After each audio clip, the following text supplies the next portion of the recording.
It's the morning of the final. Well, actually, it is the morning of the quarterfinal. And by that, Tom means that the Surf Trip Nightmares special, is going to be sliced and diced into 2 episodes. The reason being, we simply had so much content. And to help us gather, collate, evaluate, and rate, we've invited a friend of the show in to help us as a guest presenter this week.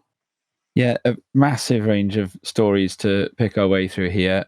Some of them are absolutely downright hilarious. Some of them are legendary. Should warn you that a couple of them are quite disturbing in places as well. There is a suitable dose of reality that would accompany any project like this. So, you have been warned there.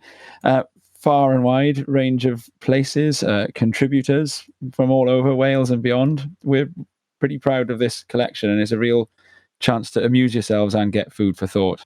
Absolutely. And without further ado, let's get into the quarterfinals.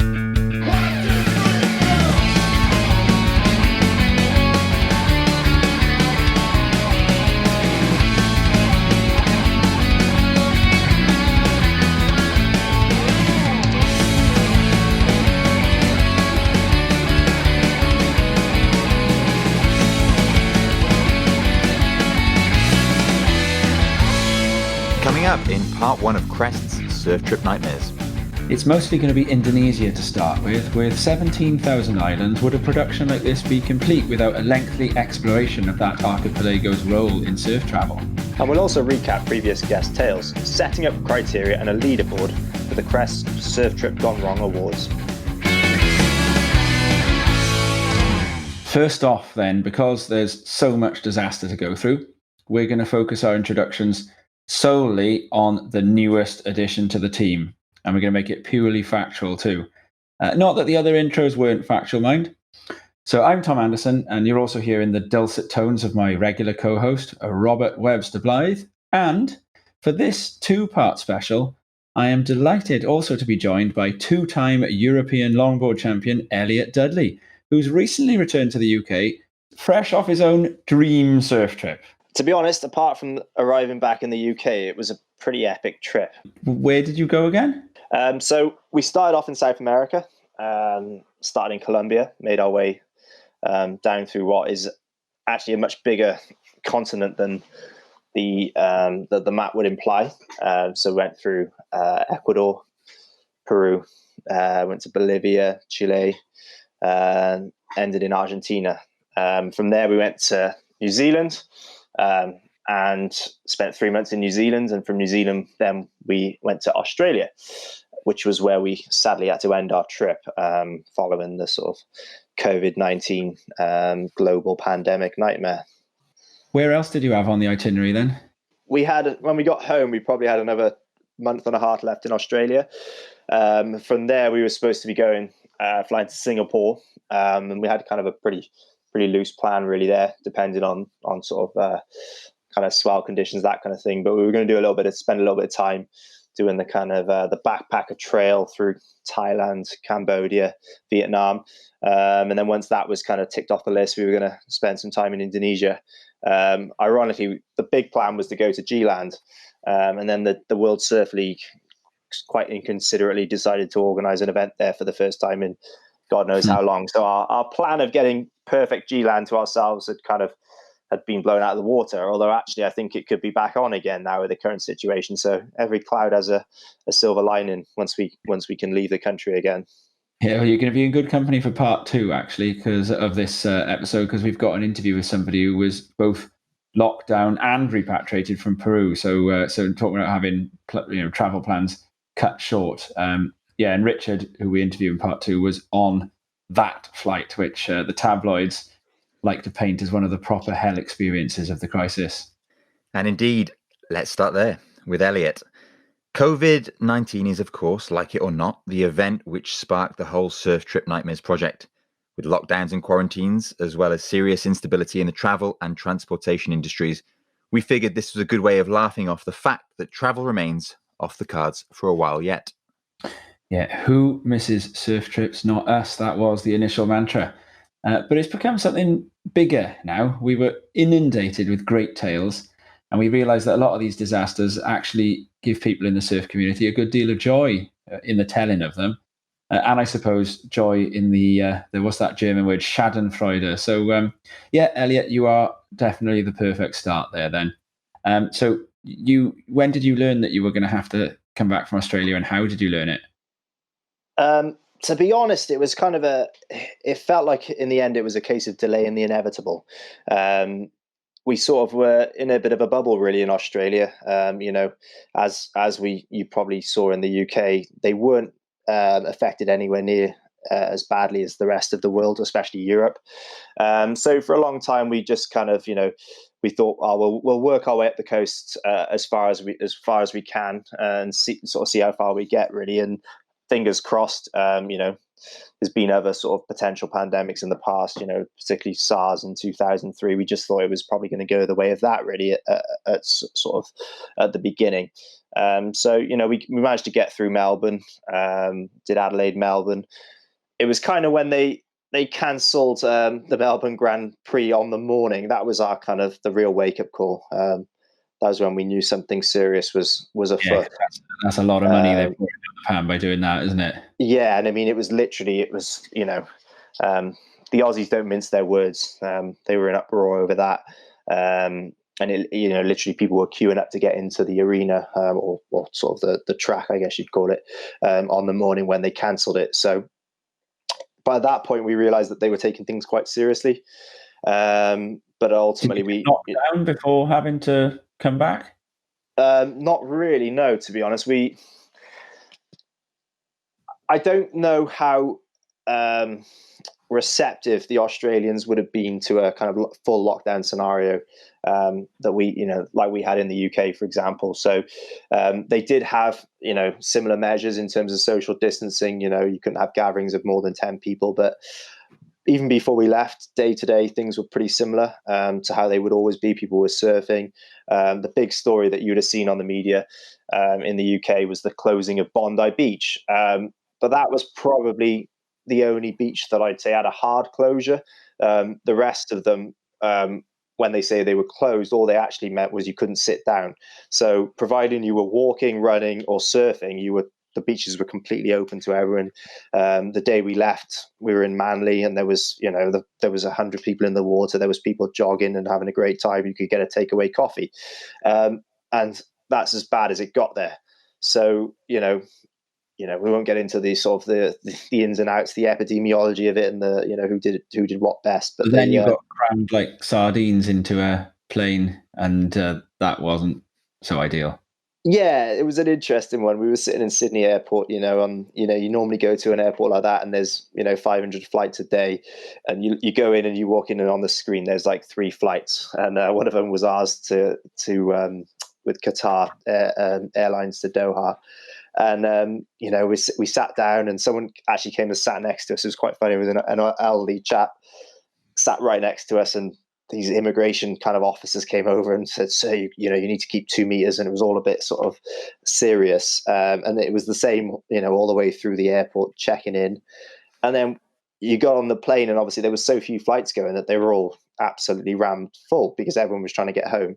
So you'd gone from being 2 meters apart for the whole 2 hours you're in the airport, and then all of a sudden you're sitting less than 10 centimeters away from someone for 24 hours. So it did make it a bit of a mockery of it, if I'm honest.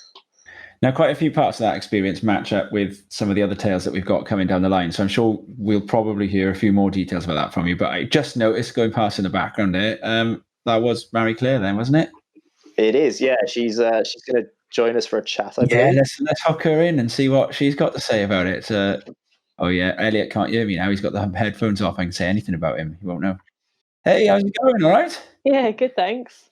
Well, it's sort of good to see you, but obviously I'd rather, that you were still in Australia because, we were just really enjoying all those Instagrams from you lot as it was dark and cold here, Good trip?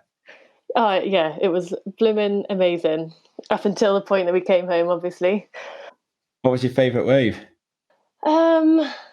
There were some that were great waves, but probably a little bit too big or heavy for me. I would say New Zealand for the waves, Australia for water temperature. It's a tough one. Do you know the place that we got stuck, Ulladulla? It's about 3 hours south of Sydney. they were super, super, super fun waves. They're probably my favorite, just because we really got to know the area. So for me, turning up at a spot, I've never surfed it before. Elliot has surfed a lot of different types of waves, so he can sort of get in and he knows how to judge the area, judge the wave. But for me, I probably need a few surfs in one spot to really get the knack of it. And you managed to there. Yeah, and there we were there for about 2 or 3 weeks on that stretch of coast, and they were all pretty similar beach breaks. So yeah, I got to grips with it and had a lot of fun on that stretch. And I saw you spent a bit of time at Whangamata as well, surfing the bar. Yeah, that was fun. Yeah. No, that's a great place to talk about on Crest Surfcast, because Robert Webster Blythe, speaking of nightmare surf trips, has been chinned by one of the locals in the water there for taking too many waves, haven't you? I've heard that story. Yeah, he wasn't a local, though. I should point that out. In fact, upon arriving on the beach post being punched mid-wave, one of the locals asked me what the waves were like, and I said, it's pumping, but I just got punched. And he said, I do the punching around here. And he made me describe the guy that punched me, and he went out to sort him out. I totally understand that, because at low tide, that bar is pretty aggressive. Yeah. I only surfed high tide because it was fat and none of the shortboarders would surf it. It's like a mini Mandaka, that wave is, isn't it? Anyway, we're here to sort of talk about surf trips going wrong, though, Marie-Claire. So tell us, and make it sound bad, please, because Elliot tried to make it sound all kind of idyllic still. How bad was it getting cut off and flown home in the middle of a pandemic? Yeah, so it was less than ideal. I will say, though, being stuck in Australia during COVID was probably the luckiest part of our trip, because we'd experienced a few civil unrest incidents during South America in 4 countries in the end it turned out to be, and I couldn't think of anywhere worse to be stuck. So Australia, yeah. I'd take that. Yeah, there were a load of strikes, weren't there, when you were in South America as well? Yeah, Colombia, Ecuador, Bolivia, and then Chile as well. So I was quite happy to get to New Zealand after all of that. And I did also enjoy you putting a couple of the internet trolls in their place, because you and Elliot were in the departure lounge, weren't you? And you got a bit of abuse off someone saying that it was travellers like you, the fault of travellers like you, that these diseases were spreading. And I thought you did a pretty good put down there. Anyway, putting the trolls down, that's good work. Yeah, I think that could have happened at a worse time. We were sat in a Sydney Airport departure lounge. We didn't want to be there. The UK government and the FCO were demanding us home. And ScoMo, the Prime Minister in Australia, had effectively told anyone on a temporary visa to get out. So we were stuck between a rock and a hard place, really. And we were being pretty much forced onto the plane by our travel insurance. Yeah. So for someone to then say, well, that we were causing it, was a tough pill to swallow. You did a good job anyway. Well, hopefully we'll have some waves to look forward to now that you guys are back anyway. So thanks very much. Very welcome. Yeah, and hopefully we'll see you in the water sooner rather than later. There we go. Right, well, we need Elliot back on the mic now, because he's got the first proper link to read. Welcome back, Elliot. I think he's checking himself out before sitting back down there, isn't he? Tough act to follow there. I'll give her that. And Tom, I should say that whilst Elliot and Marie-Claire were kind of locked down in Ulladulla, I had a few FaceTimes with them, and whilst Elliot disappeared off to the toilet or wherever he was going, Marie-Claire would come on and go, "Oh my God, I'm fed. I'm sick to the back teeth of him." Apparently lockdown in Australia was testing both their patiences. I mean, lockdown will test anyone's patience, but when you're in the back of a kind of 8-foot by 4-foot camper van, it'll really test you. I really enjoyed making it that much worse, though. Just stirring. Anywho, you ready for your link, El? Ready to go. Right. We come now then to the first of our pre-recorded tales with listeners. This first one is the follow-up interview Tom did after Wayne Edwards sent in that tale last week of a burn in Lagundri Bay in the island of Nias, just off Sumatra, and the so-called boomerang board. If you listen to Crest episode 6 with the shaper Luke Young, you'll have heard the intrigue we all had with this passing mention of a supposedly unlosable surfboard.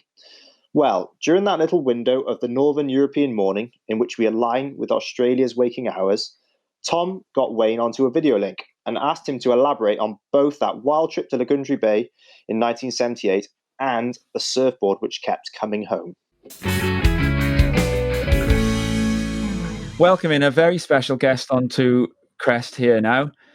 It's actually the evening where I'm talking to Wayne in South Australia. So honorary Welshman, or Welsh by descent. He came over here to visit Chirk Castle, and now he's back home safely in South Australia, but still talking to me. It's Wayne. How you doing, Wayne? Great. Thanks, Tom. Good to hear from you. Yeah, you too. So we just had to get in touch to hear a bit more about this tale of going over to Lagundri Bay in the 70s and there not being anyone there, and then one of the villages burning down and all of that. What year was it? 78, you said? Yeah, 78, yes. That was actually... And what happened? Well, we only heard rumours in Bali that there was actually any surf on Neas at all. And so these rumours, one New Zealand guy, Rod Crown, and myself decided we'd head up there and see what was going on. But it was a good adventure, but of course we got drenched on the boat on the way. Yeah, as we headed up the hill to go to the next village, we'd heard that they were actually cannibals. It was just rumours, but the people were cannibals. And we were used to going to pretty remote villages, and the whole village would come out and greet you, the children and the crowd, and then normally the crowd would part and the chief would come and visit you. But walking up to this village, there was only a couple of kids, and when we got into the village, they were called into the buildings, and which were long houses. And so we thought, what's going on here? And we're calling out, Salamat sore, good afternoon, hello, and not one person would come out. And then we saw the rock monoliths in the middle of the street. And some of those monoliths were for the young guys to jump over and prove their, sort of initiation. But there's some that were actually cannibal tables that were on there as well. So for preparation of bodies. So we were, a little bit concerned at that time, but we did lure people out. And in the end, we had a good time and, went down and slept on a platform, because that's all there was there in those days. Yeah. So a couple of healthy Australian and American surfers must have been quite tempting, though, for those cannibals. Yeah, I'm sure we were probably pretty safe. It was just the unknown in those days. I mean, I know the first three guys there that went in there in 75, which is Kevin Lovett and John Giesel and Peter Troy. They stayed there and surfed it for that first year on their own. And later on, they didn't realise, but later on they realised they were being eyed off as a bit of protein, I think. So, yeah. I think we appeased them because all we had was rice every day. That's all you could get. And we brought a pig from the village and decided we needed protein, so we couldn't eat much of it and gave the rest to the village. So I think that did them well. Of course, it's got to stay fresh, hasn't it? So they keep the pig alive until the last minute before cooking. Yeah. Oh, there was absolutely no electricity, not one thing at that point of any sort of Western civilization, not a sheet of iron or a glass window pane or anything. But then 10 years later, when I went back, it was just a totally different place. Yeah. Yeah, and the 10 years later thing then leads us into the bit of the story that you only kind of said as a sentence or two. But you left a board in a Losman in Penang for 10 years. Yeah, well, at that point I'd been in Indonesia for 3 months, and that was the limit of your visa. So you had to get out and come back in again. And everyone would do the Medan-Penang flight because it was the cheapest possible flight to get out. And so I left the surfboard there in a Chinese Losman sort of hotel, and I was planning to go straight back in again, but I got bad sea ulcers from surfing for 3 months in Indonesia, so I had no choice in the end to go back to Australia.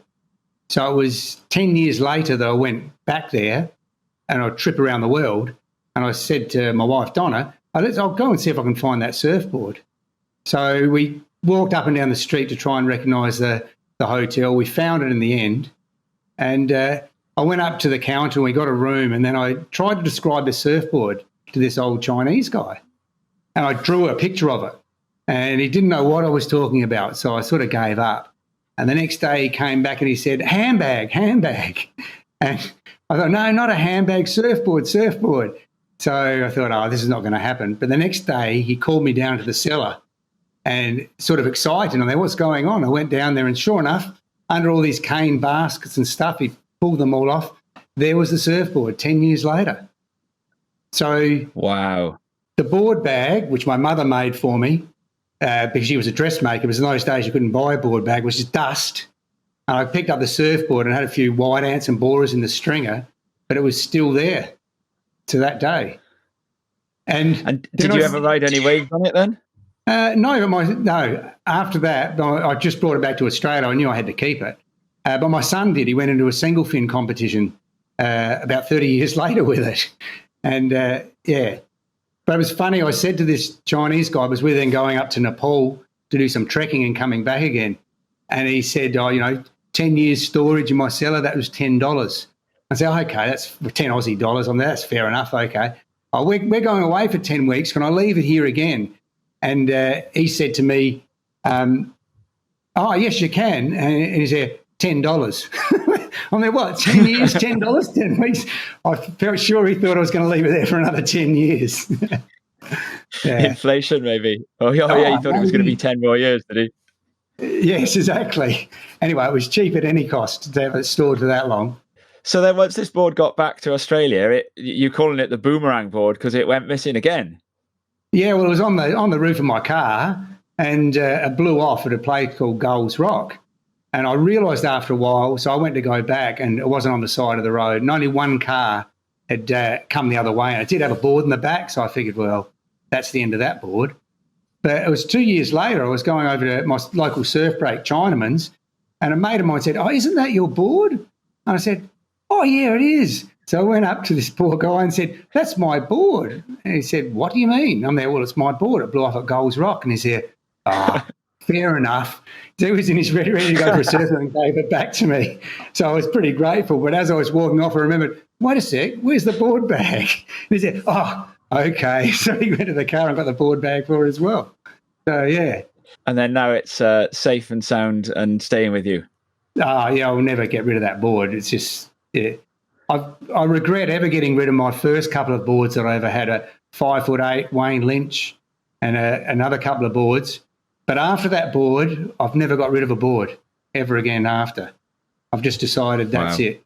So the garage is getting pretty full. There's about 28 boards in there. But in the end, yeah, every board's got a story. Anyone can look at their board, there's a ding. They remember where that ding happened, Like, oh, yeah, that ding. Yeah. Or, a board, and you're associated with a place where you surfed. Oh, yeah, I surfed that here. Yeah. Wow. And this board also had a hole in the fin for a makeshift leg rope because they hadn't been invented then? Yeah, well, in the early days, you would just drill a hole through your fin and just put a piece of nylon cord and tie a handkerchief around your ankle. And when I think back now, because usually when you came in, you'd be 20 minutes trying to undo the knot because it'd just be pulled so tight. And now I realise how dangerous that is. If you got wrapped around a rock or something, there was no releasing yourself from that leg rope. And then they went up market. You had a dog's collar and you put that on your ankle instead with a piece of nylon. And this board, I retrofitted a plug in it because they came out with the first leashes, which were just a piece of rubber on a piece of nylon rope. But that plug at Uluwatu, I surfed that board for 2 months at Uluwatu in that same trip. Never with any more than 6 people in the water on any day, right in the middle of the season. And the plug got pulled. Every time the surf would end with the plug being pulled out through the bottom of the board, the side of the board, whatever. But, yeah. Amazing. Oh, well, thanks for that one, Wayne. I think we're going to be asking you back on for a couple more of these stories because there were a few other tasters in your story as well, one from Western Samoa and another one from Garagigan. So thank you for your time on Crest, and we'll be speaking to you soon. No worries. Thanks, Tom. Good talking to you. Wow. That guy is a natural storyteller. I often think that they must teach telling surf tales on the Australian curriculum because, every Aussie surfer you speak to, they can tell a tall tale about a surf trip. They're amazing. It's fantastic. Where did you find him, Tom? Yeah, he's a pearler, isn't he? Well, Wayne's got Welsh roots, so he's interested in all things Wales. His son Dylan, in fact, I should teach Dylan how to pronounce his name in the Welsh way. His son Dylan, Welsh name again, is actually learning Welsh right now because he works as a geologist in the mines in Australia. And there's less going on socially after the 12-hour shifts at the moment. So he's doing an online Welsh course. Apparently, he's got as far as, hello, how are you? And I like eating apples at the pub. But, it's a start. Shows you what, again, the Aussie curriculum, if that's what they were. Maybe it was probably the Welsh curriculum, actually, isn't it? Between Hoffi, Boiter, Avel, and a tavan. And a tavan, that's it, yeah. So Get yeah, a the cwrw. Aussies with Welsh roots. Wayne's other son, Brett. Did either of you guys ever meet him when he was in the UK? He was a proper ripper. He was We were going to get him as a ringer for the Welsh Surf Club, weren't we? Yes, yeah, we were trying to put him in as a ringer against Channel Coast at one point, but I don't think he was able to make it for the sword. Yeah, he was the South Oz champ each junior age group, 14s, 16s, 18s, and then he was the state captain in the Aussie national titles. It's a team that included people like Dion Atkinson, the CT surfer.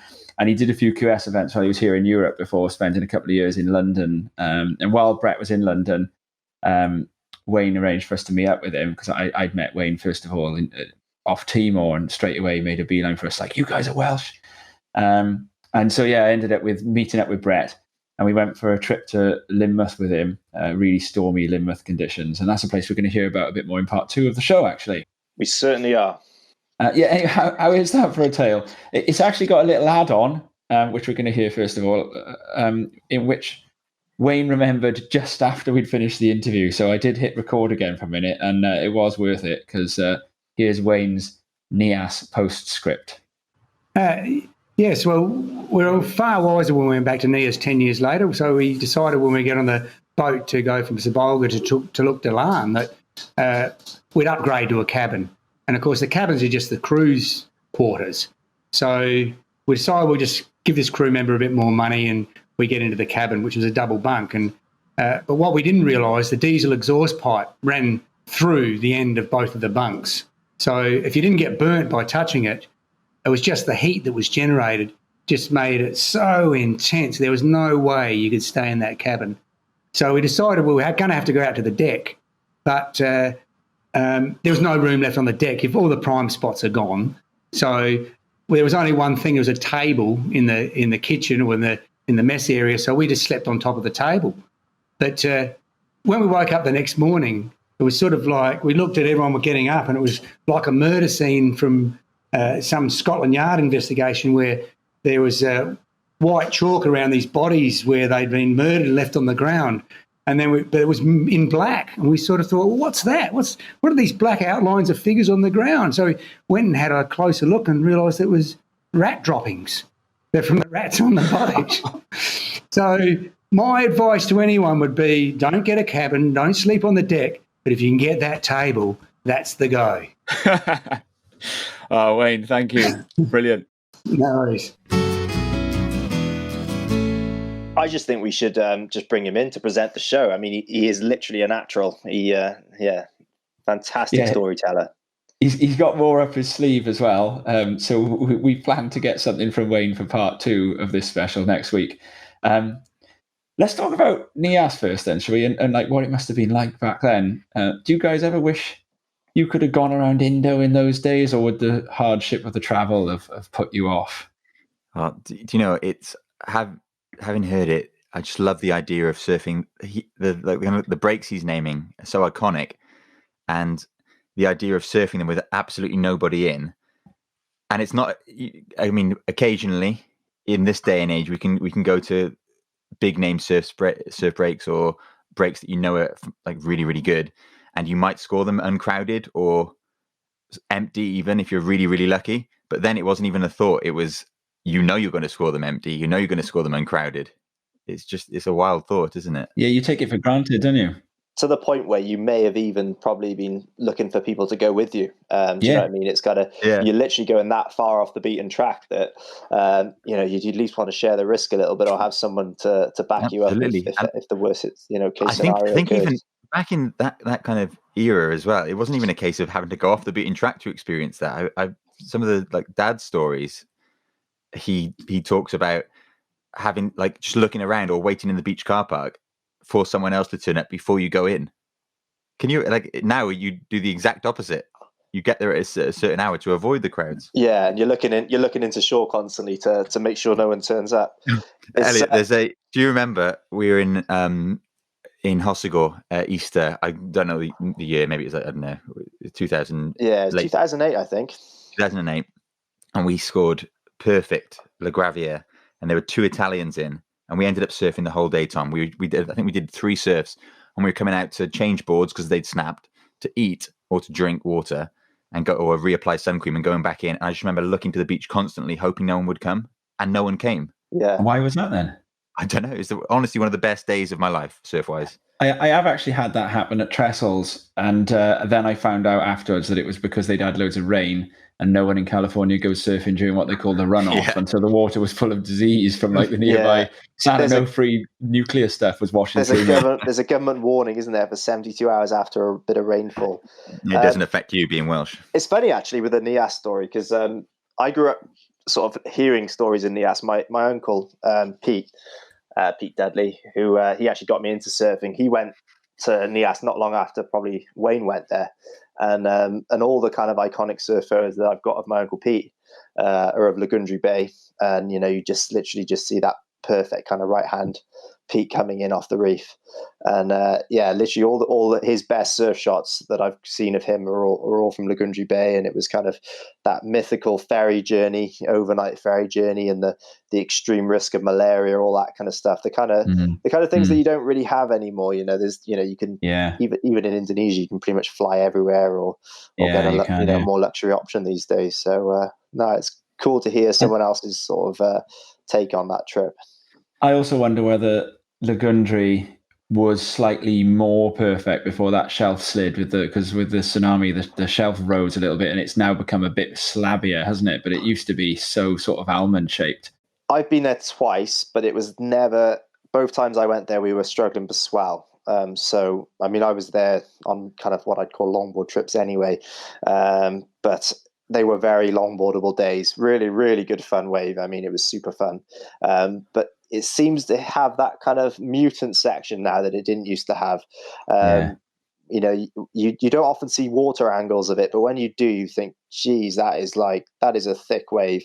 And I don't think that it was ever like that before the tsunami. I think it was a bit of, like you say, more of an almond shaped barrel. A roll-in takeoff, yeah. Yeah. How's that bit about the board as well? Wayne's well, that's what I'm saying. board. Moving away from the wave itself, there's a point in that story. Can I just say as well, I love Wayne's kind of nonchalance and his casual kind of style of storytelling, where he mentions things that would have your everyday traveler running for the hills, and he's got to go home because he had bad sea ulcers. It's like that's terrible bad sea ulcers that send you home. We turned up and there was a rock for the locals to jump over, and also a table to carve up human bodies on so we can eat them.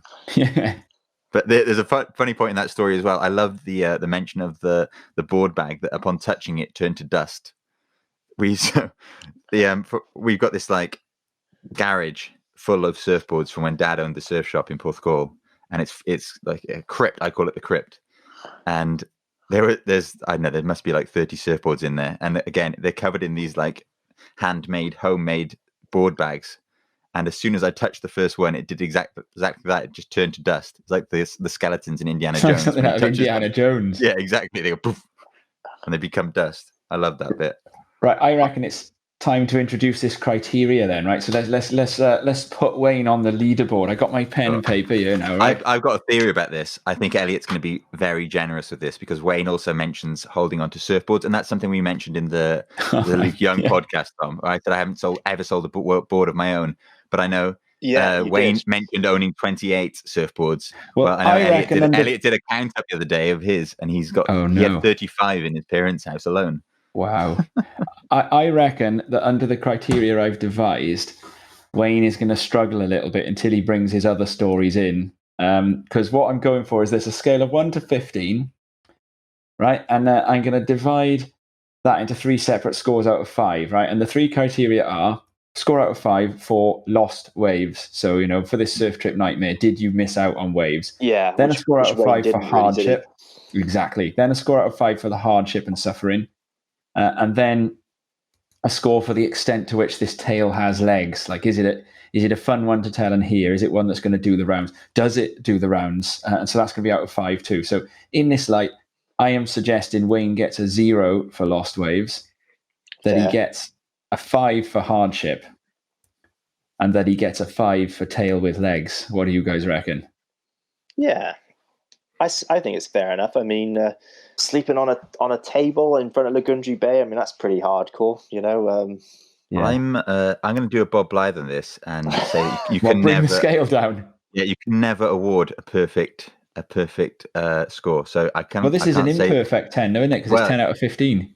it is. However, you've awarded perfect scores for hardship and tail with legs. So All right, so you want to give him 8, do you? I want to give him 8. I want to give it 4 All for right. hardship, 4 for All tail right, with fine. legs. Right, Wayne Edwards goes into the leaderboard with 8 then. So Wayne is both top and bottom of the leaderboard at this stage in the show.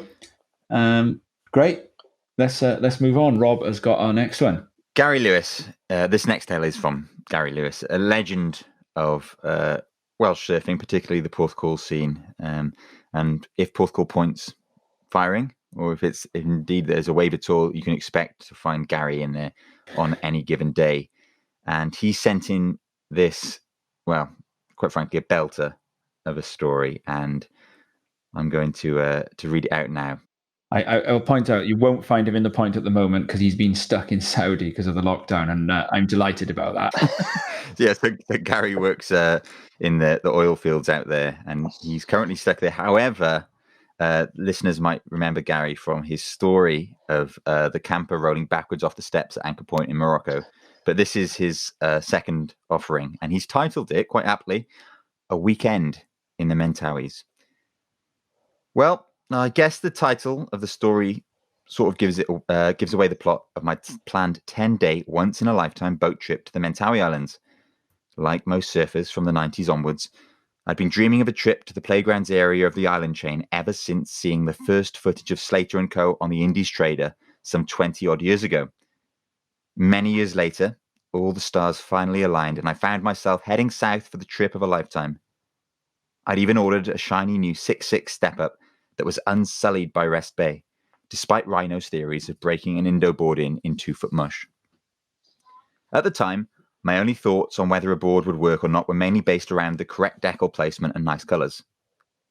We decided to meet in a bar the night before and stay there throughout the night to ensure that nobody would sleep in for our early departure or become dehydrated for the upcoming journey. Loading the boards into the van is not normally considered a high-risk activity, but that's exactly when the trip started to go wrong for one particular individual. Paul, Tall Paul Donovan, a local surfer, was at the business end of the operation when somebody accidentally stood on one of his flip-flops, causing him to lose balance and fall unceremoniously into the back of the van. No big deal, you'd think, but the groan that accompanied the innocuous stumble did seem a tad out of proportion. His back had gone, big time, and not just a niggle. His whole upper torso was physically out of kilter from his hips, and it didn't look good at all. It was like the top half of his body had been removed and glued back together at an angle. Anyway, we collectively came to the conclusion that massive amounts of painkillers, muscle relaxant, and more beers would more than likely see him through the upcoming 20 hours of travel, by which time, of course, he'd have hopefully healed himself. Fast forward 20 hours, and we'd emptied half the pharmacies of our departure town of Padang for what looked like painkillers and anti-inflammatories. As the sun set, we were finally motoring towards the outer islands, a building swell under our bows. First light, and we were moored in between tropical palm-fringed islands with lefts and rights pouring across the reefs. It wasn't too crowded, and it was absolutely pumping. If only the moment of reverie wasn't being tarnished by the semi-human groans from the deck below. Unfortunately, Paul's back had not healed itself overnight, and so we carefully repositioned his pillows, allowing him the best view of us surfing the aqua blue barrels through his cabin porthole.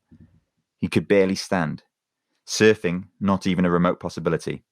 And as the painkillers and bintangs wore off, he finally realized that he was a long way from home. As luck would have it, the tide was dropping throughout the morning, and one of the star waves of the Mentawais lit up for us, rifles coming to life for the first time in weeks. Of course, I had a shocker. I was woefully out of practice in real surf and couldn't seem to get my feet in the right place. Maybe if I'd just had a few practice surfs on that new board at home, Ryan's. That night, everybody was buzzing, charts looking good for a solid run of swell. Everyone hit their bunks early, apart from Paul, who hadn't left his in the first place. The next day arrived, and we anchored off another idyllic and empty barreling right. After the breakfast refuel, though, the boat captain told me I had a phone call on the Vast. A bit confused at first, my throat went dry. It was the call from home that nobody wanted, a family emergency, and I had to leave. Trip over. Paul, in the meantime, had realised that he was months of physio away from a surf and only days away from requiring a new set of internal organs if he stayed. A few more calls, and the boat set sail for a rendezvous point. Realising we'd have to travel light, we left boards with the boys to hopefully reunite at a later date, and gingerly transferred Paul onto what looked like some type of speedboat, heading for an island with an alleged airstrip. As the boat left the leeward side of our island and encountered an open ocean swell for the first time, Paul's trip literally and physically hit a new low point. As the boat launched itself repeatedly over the wave peaks, it felt like it was going to snap in half. I was thinking, this is mental. But then I looked across at Paul, and I can honestly say that I've never seen anybody look in so much agony to this day. His pallor was beyond grey, beads of sweat running down his forehead and dripping off his nose. His jaw was set at a peculiar angle, and the distant glaze to his eyes would scare even a priest. We finally made it to dry land. Financial aggravation followed, after encountering the usual bureaucratic shenanigans that accompany most small island ticketing offices. A few million rupiah later, we made it to the airstrip, and a cargo plane fitted out with deck chairs. Arriving in Jakarta was a relief, and when the check-in staff looked at the condition of Paul, they kindly gave him a wheelchair, which was probably what he needed before we even left Port Call, in hindsight. Paul finally managed to get on his flight back to the UK after not catching a single wave. Mind you, my tally wasn't much more either. And as for the cursed step-up board, well, I sold it with only 3 waves on the clock for a respectable 250 quid loss. Anyone planning a trip to the Mentawais next year, count me and Paul in. I love it. Yeah. Do you know what? As much that story, as much as I love, I mean, the detail in it is brilliant. Gary's written it really, really well, and there's a point in it I really, really love, and it's the point at which they prop Paul up on pillows just so we can look. They're really kind in doing that, so he can look at his porthole. What he's missing. And this description really does it. It's the lefts and rights pouring across the reef. Bless him. Isn't that nice? I remember when that happened. It was quite. There was a lot of different versions of the story. People, and there was a blame culture in the group apparently. That's it. Who stepped on the flip-flop? Well, I'm not going to say, but apparently someone had drunk a little bit too much, and that was the ultimate cause of the accident. So stepping on the flip-flop. Yeah, it was not a sober incident apparently. Yeah, I do remember that one. That was a bit of a disaster. Gary studied to be a journalist before going into his current line of work, and it shows, doesn't it? Because he is a brilliant writer. I've edited professional writers and needed to do less tweaking than with Gary, to be honest. So really nice work for that. Again, I've thought this often, and it kind of it's put into practice with Gary, that surfers, especially surfers that travel often, like Gary has, are excellent storytellers. Very, very often excellent storytellers. It's kind of, they go in hand together, don't they? Surf travel often, excellent storyteller. Well, I mean, it's one of those things, as most places that we aspire to go to are pretty much off grid. You're not going to have the kind of, a Netflix option of an evening. So that the default evening activity is sit down with a beer, and just shoot the breeze really and tell stories. We're quite well versed at these kind of storytelling kind of antics anyway. It's like the folklore on the campfire 1,000 years ago, isn't it? Exactly. It goes with the culture, doesn't it? And everybody sits around, as you're like a youngster, as a grom, you sit around and listen to tales of old, and your kind of elders in the surf community regale you with these funny stories. And I suppose that talent and that ability gets passed down. Is Bob still going to stop him getting full marks? In terms of lost waves, I mean, again, to bobify it, it's got to be a 4. I think there were lost waves. Yeah, I'd say. But I mean, I'd have to I'm going to up it to a 4.5 because although Gary got 3 waves, Paul got 0 waves, and so I can't give a perfect score. But I'm going to give it a 4.5 for lost waves. Hardship. I mean, they're on a luxury surf trip. However, family emergency. back out, can't surf. It's going to be up there again. I'm going to give And the that one. boat bit is a bit of suffering, isn't it? Oh, Yeah. it's going to be a 4. It's a 4 in my eyes. And Tail with Legs, it's written perfectly by Gary Lewis, kind of an icon of Welsh surfing. I'm giving it a big also 2. sort of stood the test of time. You know, it's quite a well-known story. It's good to actually finally sort of hear it from the horse's mouth. So Yeah, and it's funny you mentioned that, Alex. There's quite a few stories that we come across in this episode that have that they've been passed around over the years throughout the community, and this is one of the ones that we've all heard before. Yeah. So I'm giving it a 4.5 for Lost Waves. I'm giving it a 4 for Hardships. So we're up to 8.5, and I'm giving it a 4 for Tail with Legs. So I'm giving it a 12. That's a big old score. 12.5 out of 15. You down with that, El? yeah, I think that's fair enough. I mean, All right. it's the dream trip gone wrong. It's everyone's kind of worst nightmare, isn't it? Really. And it's not even like you've been on the trip and haven't got waves. You've been on the trip, there's waves, and you can't surf. Bear in mind, it's your best ride that counts here. So that's obviously, we're assuming this eclipses the van gone off the road in Morocco that Gary sent us in. Well, don't assume that. We'll see it when we get to it. Yeah, true. And Wayne Edwards may well be coming back with some Lost Waves to see if he can get himself up, because he's basically Wayne's currently scoring on 2 waves instead of 3, really, isn't he? So Gary takes top of the leaderboard Wayne Edwards there. is operating on an interference there, so and a proper old school interference. He's going to come back know, in the repechage, I think. I've got a feeling. Yeah, it's a paddling interference, isn't it, rather than one of those skilled little deliberate Medina drop-in ones. Great story, Rob. Well, great story, Gary, I should say. What's next? Right. Well, we're staying in Indonesia for the 3rd time in this show, but this next one is a bit of a direction change, and I should warn listeners that it's going to be quite disturbing in places.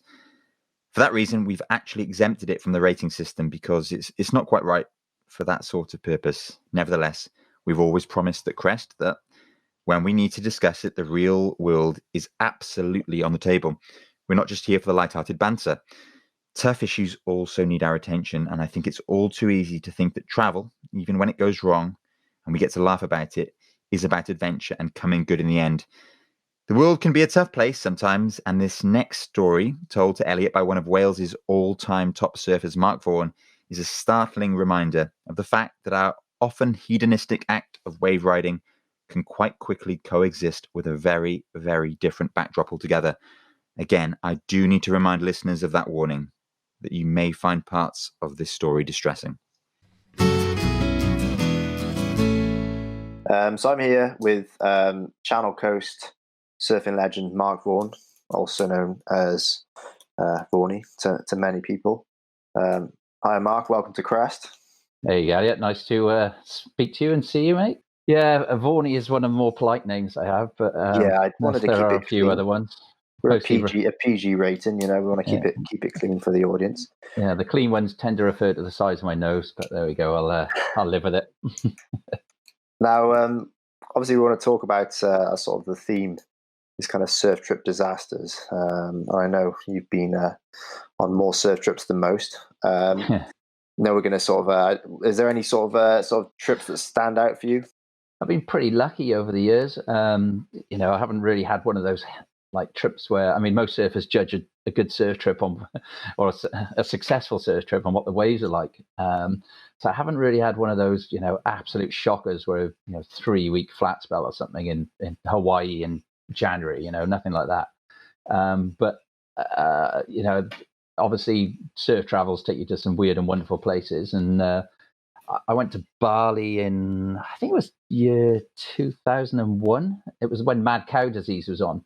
And Bali was well trodden by then. It was my first trip to that part of Indo. I had been to Sumatra and the Mentawais 4 or 5 years earlier, so it was a new experience. Bali, in that sense, a few of the Lantuit lads are over there, and Bali compared to Sumatra was really different. It was a bit of a culture shock in terms of the madness of Bali. I was well used to the traffic. Indonesian traffic is unique. Especially when you come from the UK. It was. So I met up with Nathan. I guess my board's not arriving at the very start of the trip would be an indicator that things weren't going to go quite to plan. Never a good start, no. No, so I was borrowing one of Nate's, like, it was really weird rusties. I think it was like a 4-fin or something random, trying to surf Ulus. But so that, the boards arrived after about 4 or 5 days, so it could have been worse. And yeah, it's good. My brother was over there, all by chance. My brother Kieran Thompson from Atlanta, Jamie Bateman, Nathan, as I've said, and Greg. Greg was over there with Simone at the time.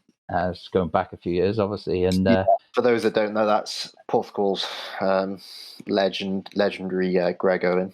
Yeah, it's and Greg and I were, competing a lot at that time and traveling, and it was good to meet up with him because he was there with his missus of the time, and the same for me. I was with my partner at the time, and it was one of those weird things. I'd seen this footage years ago of Bingin from when a couple of my brother and a few of the boys went, and I'd seen this footage and thought, oh, I got to surf that place. That looks like a goofy footer's dream.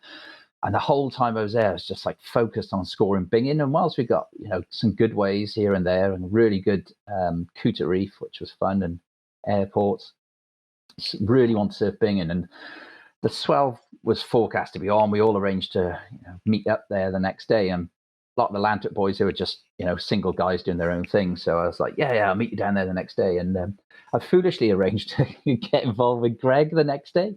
I think we went out for dinner or something, had some food.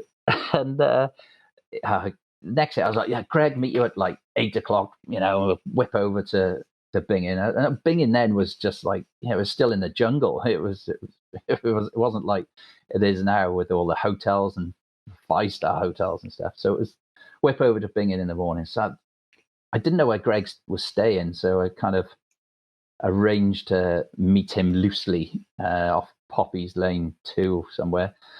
And anyway, Greg being Greg, he was hungry. He hadn't had his lettuce sandwiches. So instead of getting away by 8, because Bingin works at like a set, I think it's low to mid. Yeah, low to mid. So no sign of Greg. So I spent hours wandering around. Of course, didn't have mobiles in those days, so it was just wandering around bloody Kuta looking for Greg. Gave up on him, and off we went over to Bingin, and we got there, we pulled up, and we got the car park at the top, and as you got there, it was just the little Warren huts where people lived, and there was a couple of the local guides, as they were, and I didn't know where I was going. I hadn't been there before. And this lady, bless her, she was coming up, as they are in Indo and Bali, especially at the time, it was very insistent that they escorted you down to the water's edge. And that was kind of the done thing anyway, because you gave the locals a couple of quid and they took you down. And so I had a few boards, bags. I had the same partner at the time, Sophie, was with me. And we meandered down this steep sort of hillside through all the cut through the jungle. I mean, it was all the canopies, if you like, and it was a 2-foot pathway. So it was quite an exciting experience. And then you drop down into Bingin, you could see the waves and all the little warrens at the bottom, and it was exciting. And I could see it was pumping. I remember Nate seeing one of the first waves I saw was of him just getting shacked and then laying the law down. I was like, oh my God, I got to get in there. It was like 5-6 foot, perfect.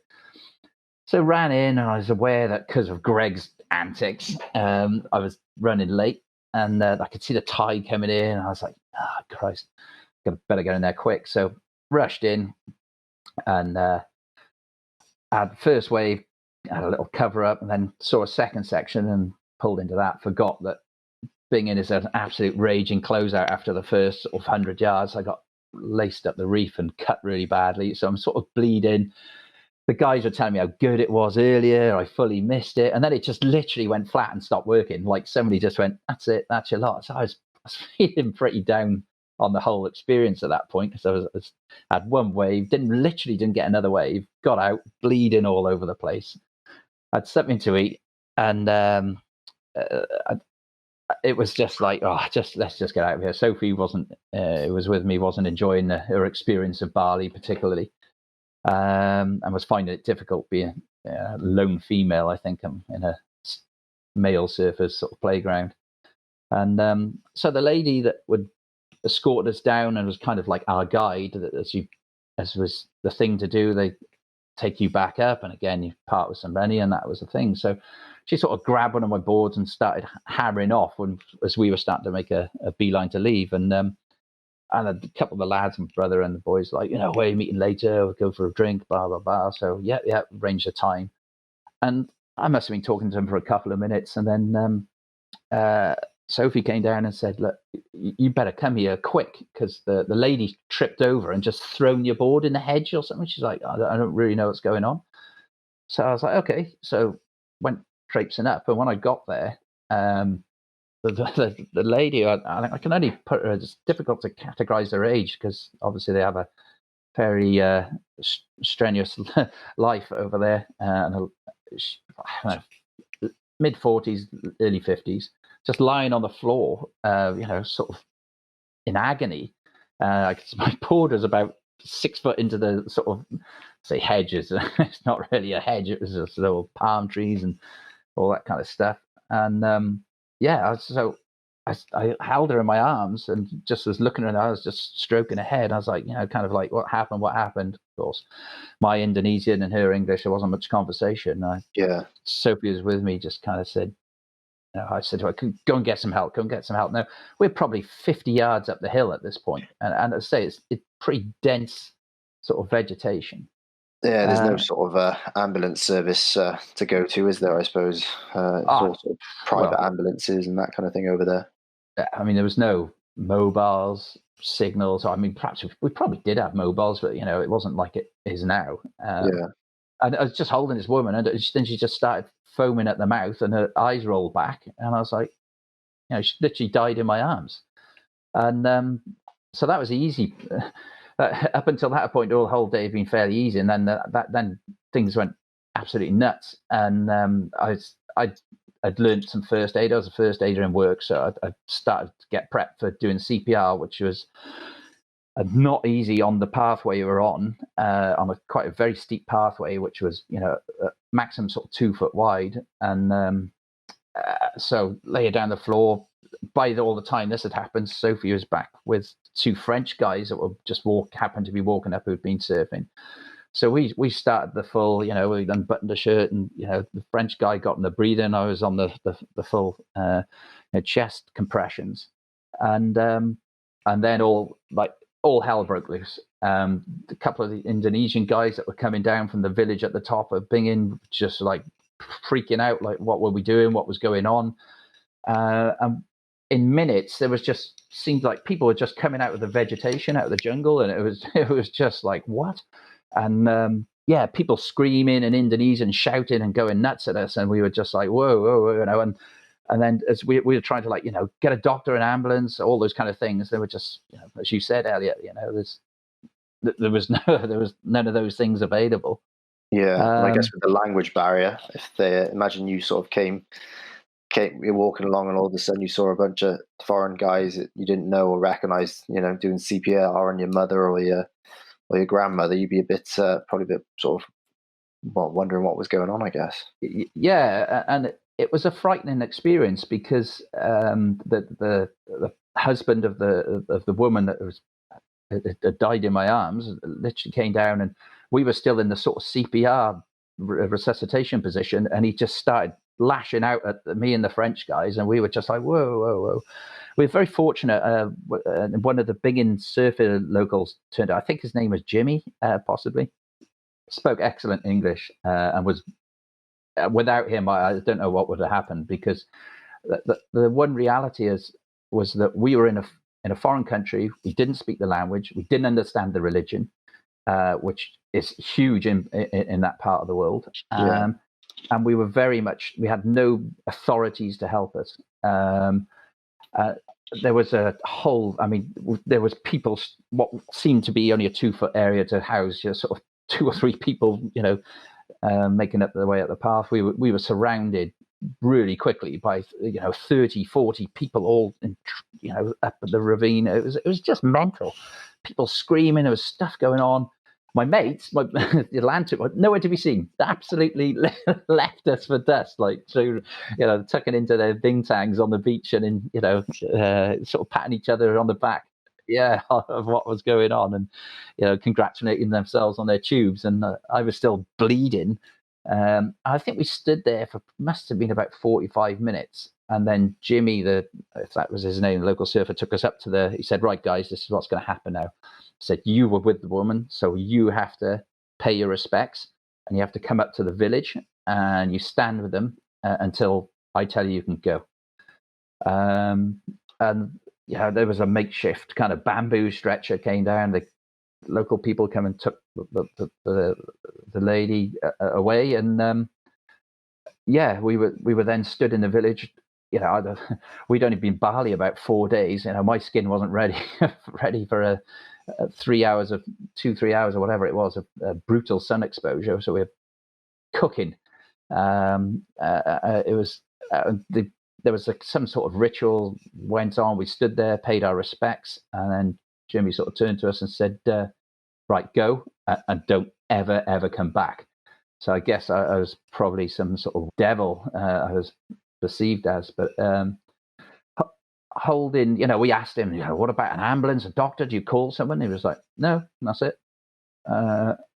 Bizarre experience. I mean, that sort of seems very strange to us, doesn't it? Because if that happened to anyone in this country, or most, sort of anyone with the sort of a developed healthcare system, you would need a doctor or someone qualified to even declare someone as deceased. So it's hard. It must be hard to not know. Had she had a defibrillator or something like that, would the outcome have been different? But it was very difficult to understand. I did enough first aid and to sort of check her over first. I mean, she literally had her head in my arms while she was groaning in pain, and I was just sort of rubbing her head to say, we got some help. And Sophie, as I said, had gone off to go and get some help, and I was just left alone with this woman. And as her eyes rolled back and she just started foaming at the mouth, I was like, trying to, in my mind, diagnose what had happened. And even to this day, I can picture it clear as day. And I'm just trying to figure whether maybe she was bitten by something, a snake, a spider, maybe she had a stroke, a heart attack. I don't know. It's just strange. But I felt incredibly vulnerable after that point. We both did. It was a very sort of harrowing and bizarre experience. And the whole time we were in Bali, it was just that kind of expectation that somebody would knock on the door and go, you were there, right? This, explain what happened. That kind of inquest into why you were found with a dead person in your arms. It was just, frightening because, as I say, not understanding the religion or the culture or the language. And I think that's one thing that I learned in terms of when you do travel to these places, you've got to be, and we all do it as surfers, we end up in some random places. You need to be aware of your surroundings, do a bit of research about, if you find yourself in a position like I did, then, what happens? And I know not too many moons after, there was the Bali bombings, and there was a few well-known British surfers caught up in that, and of course, even worse experiences, a lot worse. And then, of course, the Boxing Day tsunami and all that.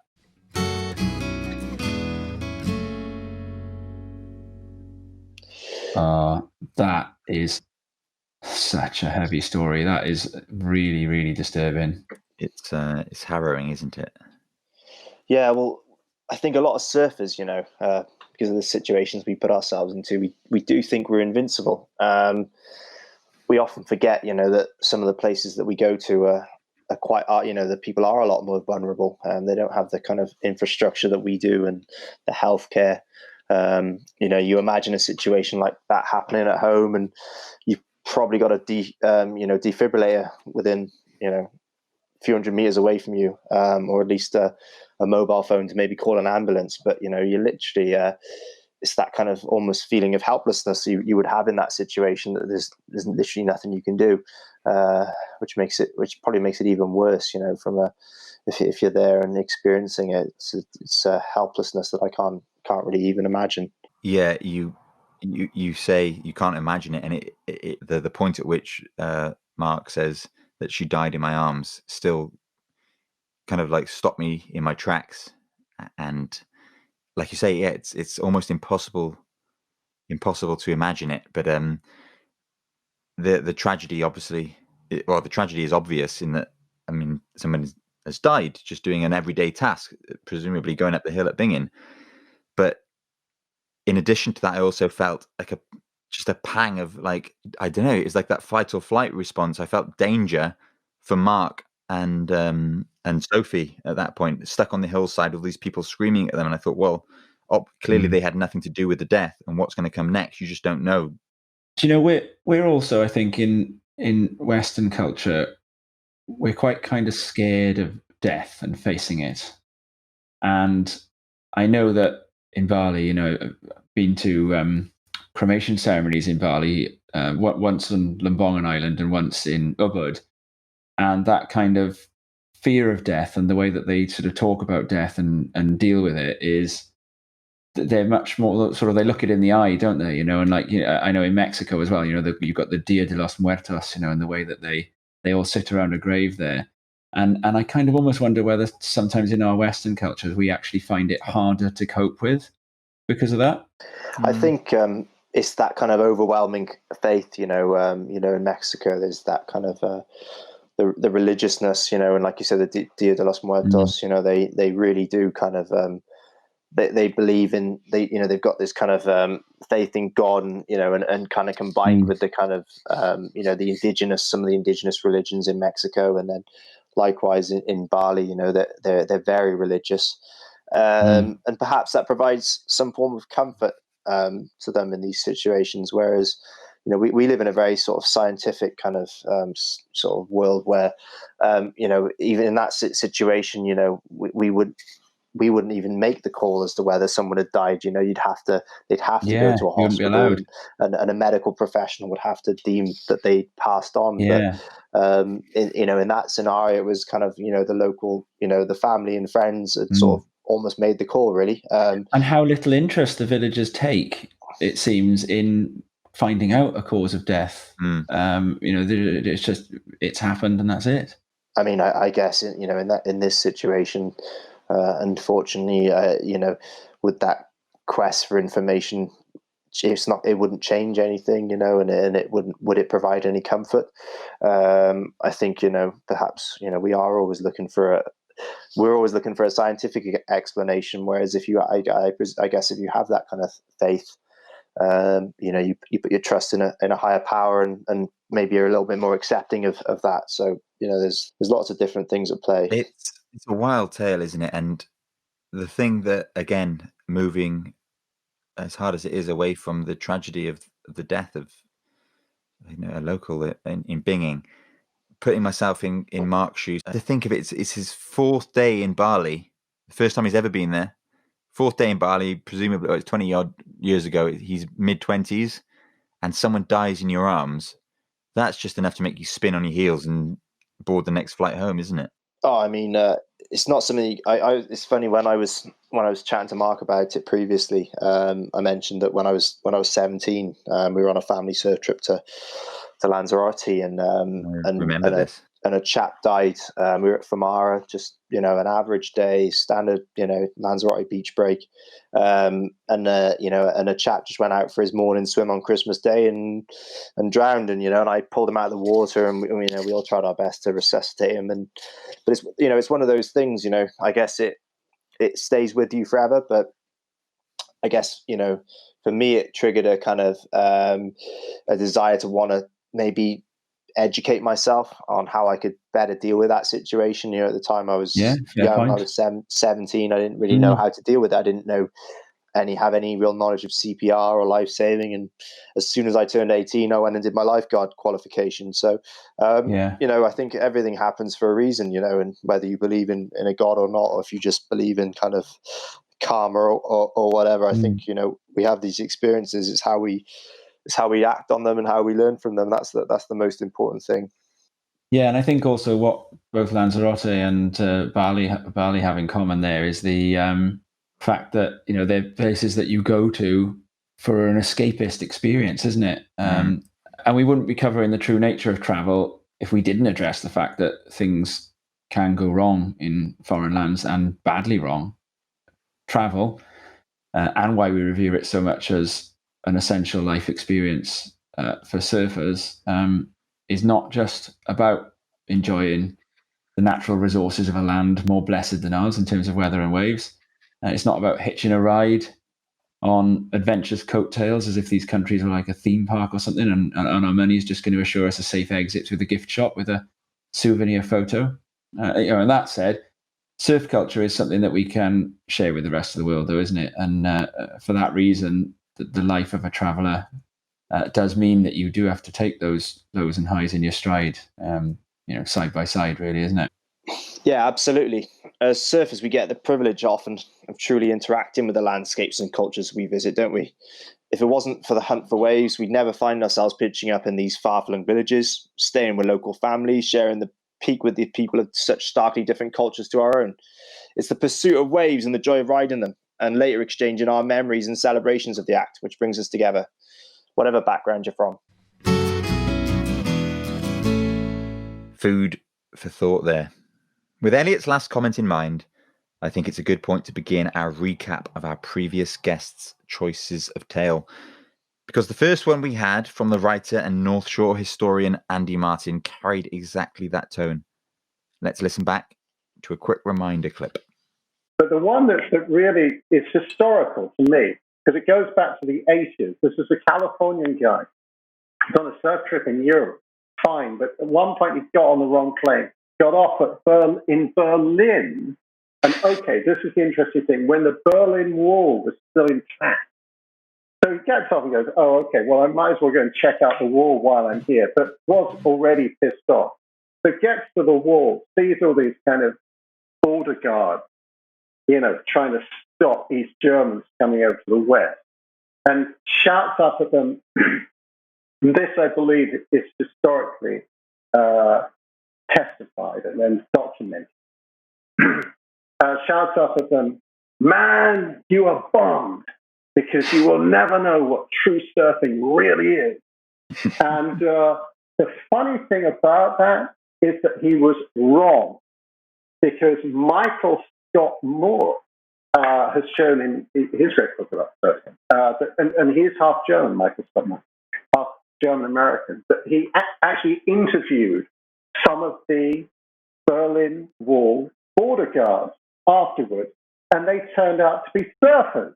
This is exactly what I was saying, isn't it? It's funny to hear that story from Andy. I think we often think of seeing Germans at our sort of, maybe not our local surf spots, but our kind of more frequented foreign surf spots is, to us, appears quite a new thing. But to think that, pre-1990, when the Berlin Wall was still standing, that there was German border guards shredding somewhere in Europe or the world is quite a novel kind of a piece of news to me. So it's good to learn that. Andy, of course, didn't know at the time that he was talking that he was going to possibly be entered into the Crest Bad Surf Trip Awards. But I know Andy, as a writer who's and a journalist who's won awards and likes his work to be considered in a competitive light, I'm sure he wouldn't want to be left out. So should we do a little ratings for Andy? Are we going to do it now, or are we going to move on and hear them all and do them at the end? What do you reckon? Nah, I think we should do it as we go along. Keep the scale fair. Yep. Yeah, fair point. All right then. Okay, Tom, you keep our tally then, since you got the pen and paper. All right, here it is. All right then. Missed waves, being a Berlin Wall guide. Midpoint. You'd be missing a lot of waves there. This story kind of falls outside the lines of this scale, doesn't it? But we'll do our best. Let's give it a 2.5 then. Righto. All right, and then we've got hardship. Depends which side of the wall you're on. Yeah, I think these guys are on the west side, aren't they? So they're kind of living the dream, driving BMWs, All right. Listening to punk rock music. A 2. Punk rock music. A 2. The Hoffs there, man. All right, and then it's legs, a good story. It is a tail good with story. legs. Yeah, it is, isn't it? Yeah, it's one of those stories that will appear in like the footnotes of a Surfer magazine article. So it's definitely got legs.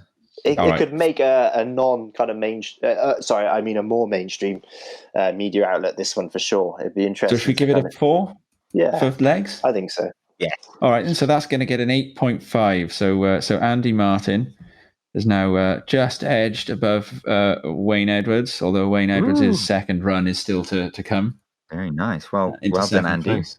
Well done, Great. Andy. Next up, then, it's Rhino Thomas, and here's what he had to say. I've always been pretty lucky, really, when it comes to surf trips, pretty much. Actually, on the way to Bali last year, a bomb went off outside our hotel, one in Bangkok, which is kind of troublesome and pretty worrying. I'd say. Yeah. So you have good luck on surf trips where you've dislocated your shoulder and been involved in a bombing.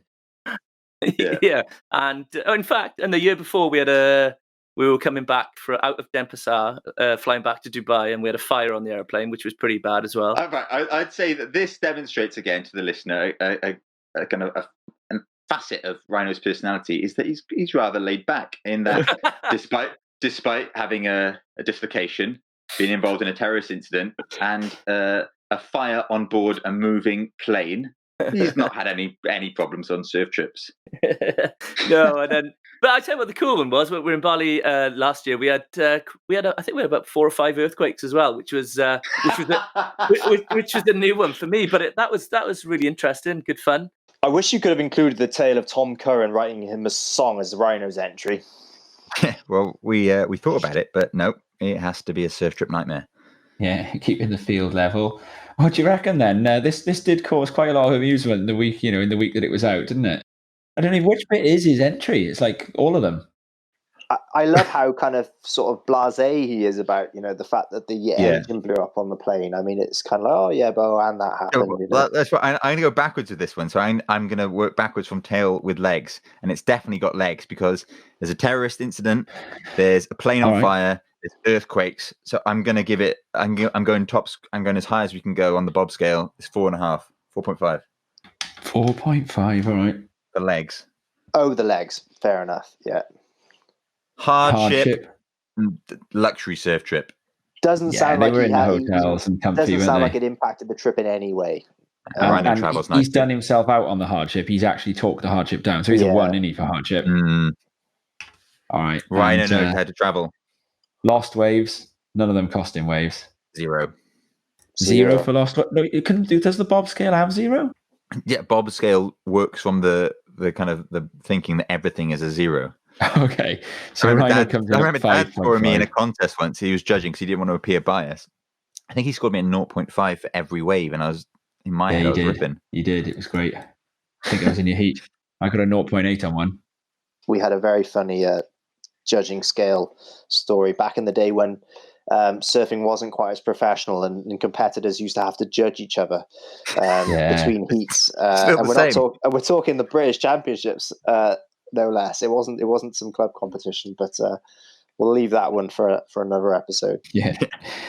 So Rhino, he is straddling the bottom of the leaderboard now. Then, guys, on a 5.5. And you know what? I think it deserves higher than that. But I mean, the scale is criteria. Is the criteria? This is why Elliot said, "Do them as we go." It's Rhino's happy-go-lucky kind of personality. I just think nothing sounds bad. He's the Joel Parkinson of surf storytelling because he makes it look too effortless. Yeah. Anyway, you never know. You never know. Emily Williams might have something to offer commensurate with Rhino's in terms of score. Who knows? I don't want to influence it, but here's Emily Williams. I think the worst one, we went to Sri Lanka and we got there and our luggage didn't get there, but it got there next day. So apart from that, not had any bad surf trip. No, I know. I've been really lucky. Scratch. You got plenty of time. Fret not. Yeah, you're young. You're young. You've got nightmare surf trips ahead of you. Like we said, she's young, isn't she? She's had it too easy there. I think on the previous episode when we had Emily on, and she informed us that the worst she's had was the delayed luggage, that I scoffed. Yeah. And I make no apologies for that. No, and she's got time ahead of her to come back stronger in a future year. I think that's what I said at the time. I said, "You got time, Emily." What I've got to say here, right? I've had it happen to me quite a few times, right? And one time in Bali, my luggage didn't turn up, and it was actually a really, really nice convenience because I got to like do all that taxi stuff to my hotel without having to carry my surfboards. And then I woke up in the morning and they were there at breakfast. It was great. So I think that might even be negative points. It's happened to me actually more times on the way home than on the way out. And Which is when brilliant. it happens, it's amazing. You get to the airport the other side, and then 2 days later, some lovely courier delivers your heavy board bag to your door. With all the which wet point tips in it still stinking and soaking. And you don't really, you've had 2 weeks in Indo, you don't really care about surfing at that point. You're back Yeah. at home, rest bays, 1 foot and onshore. The last thing you want to do is open your board bags. So she is getting a 0 on Lost Waves then, if on the Bob scale. Yeah. Oh, absolutely. What about hardship? Oh, hang on. No, Lost Waves, actually, there might be a 1 No, in she that. says they arrived the next day. Oh, but she may have missed the Dawny. Oh, she may have missed the Dawny, but who wants a Dawny when you've got jet lag? We've got to give it something. The jet lag Dawny, though, is the best thing about the first day. I think it's a fair point. Yeah. Well, let's give her a 1 then. Let's give her so at least she lands up with a full point then. Okay, give her a 1. So she gets a 1 for Lost Waves. Hardship, is that a 0 on the Bob scale? 0. Well, missing a wave though, give her a 0.5 if she did miss a Dawny. Well, that was for the Lost Waves. Yeah, but also it's hardship missing a Dawny, isn't it? Oh, no, it goes into the Lost Waves category. It's a 0. Bit of stress, in the it's airport. much like Emily. A 0.1. A 0.1. Okay, give her a 0.1. Right, so she's on 1.1 and tails with legs. Yeah, she's got more to come. She's got more to come. This isn't going to be the one that... 1.1. Oh, in 20 years' time. Oh, do you remember that time Emily Williams had her boards arrive 12 hours late? 1.1. I don't feel too bad about this because she has actually got more Welsh titles than anyone else who's appeared as a full guest put together. You're counting as a presenter, Elliot, so she does keep that record. So the ultra-competitive Emily, who is used to lifting trophies and collecting silverware, can lose at something for once. Emily, you're bottom. Also, I think Emily's got lots of trips in her. Yeah, she'll come back. She'll come back stronger. You watch a couple of years now. Give her a year. We're like the NFL now. She's going to get a first draft pick for next year and she'll be winning the Super Bowl within a year or two for bad trips. Okay, moving on. I enjoyed this one. Let's have a recap of Harry Cromwell, who had several, a few of which I may have witnessed myself, but we've chosen this one as his entry. Abandoned, basically, with my board bag and a load of stuff. I managed to somehow, I think I got on a tube or a train to towards France. And I know you've been on a trip, me, Blythe. My French is rubbish, right? So I'm there with my board bag and like my like luggage and all, and I get to this French train station where they drop me off, and there's this tramp there trying to start a fight with me. And he does like a run. He does like a running headbutt at my chest. And I kind of like push him off, and I'm like, "Oh mate, I don't want no trouble. I'm no trouble." It's just great. It's the way Harry tells that, isn't it? It's like he's enjoying telling you that, like he's almost enjoying it happening to him, but it is horrendous having like someone try. Do you know what? It's the song in his voice. It's the song in his voice as he describes the running headbutt from the tramp. It's so good. Next, he was doing a running headbutt at me, and I said, "No trouble, no trouble." And that's Harry. No trouble.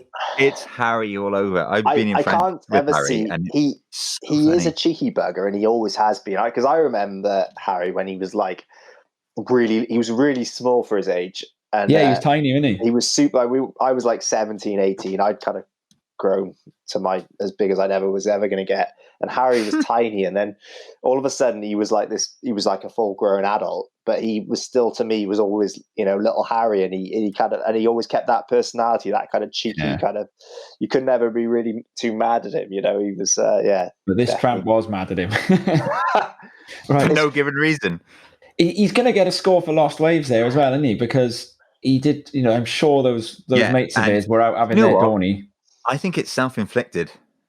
It's lack of preparation. Still, he gets points. He's tried out his best. No, that's what I'm saying. I think we should up him. Right, 3 for Lost Waves? Yes. Oh, mind you, when you think about Paul only gets a 4 for losing every wave of an entire Mentawai's trip. He misses a Dawny at Cabriton. 2.5 or 2.5, yeah, I'll go for that. 2.5, all right.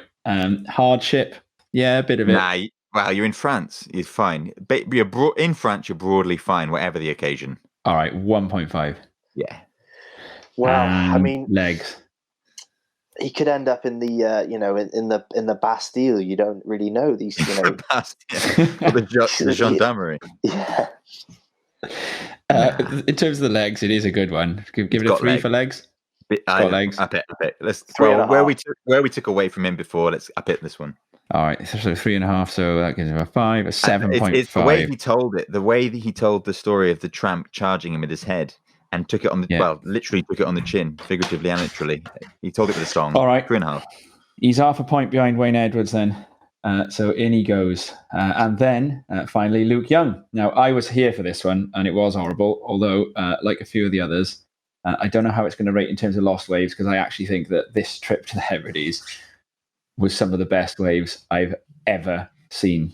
Anyway, let's recap, Luke. So when we left Ullapool there, on the ferry, you know, we sort of trundled through the Inner Hebrides, didn't we? And it was like a lake. And then as it went past the last of the Inner Hebrides, it literally stepped off a very big cliff, didn't it? And like poof, when it's coming over the front, and and it was only, I think it was you, me, and Duff were left standing. I mean, like everybody, pretty much the whole boat was just evacuating their digestive tract, weren't they? It was just horrendous. And I'd actually had, I think it might have been Steve at Carve rang me and said, like, what are you doing? Have you not looked at the charts? There's not going to be any surf, this and the other. And then when this was going on, he rang back and he'd obviously looked at a different chart and said, do you need a photographer? And I was like, no, it's all good. We had one. We had Mark Lumsden, didn't we? Rest in peace, Mark. But the seasickness amongst the boys was horrendous. Yeah. Yeah, there's nothing you can say about lost waves there. It's going to be a 0, isn't it? Because it was, the surf was pumping on that trip. So we'll give Luke a 0 for that. Yeah. Well, especially considering the Hebrides are renowned for having lost waves, because people go up there on trips and don't get score. skunked. I mean, Elliot will testify to that. I actually know. I've never been to the Hebrides. I went to the where did you go? I went to the Shetland Islands. And did you? Yeah, it was a pretty crazy trip. I went with a guy called Stuart Butler. I'm going to try and get him on Crest at some point. Yeah, I went to Colombia with him. He's good at getting you into real scrapes. Yeah, I mean, I think I've been to the Orkneys with him actually as well, and he was saying, I want to go to the Shetlands. In fact, he was saying, I want to go to a better set of more extreme islands than this, and I think I'm going to take a better surfer next time. So that must be where you came in. Well, it was actually the trip where I met Thurgood Smith came on the trip, and I also a guy who is now one of my best mates, and was one of Stu Butler's mates, a guy called Nick Saal, who now lives in Pembrokeshire. That was where I met Nick Saal. Yeah. So it was a good trip from that point.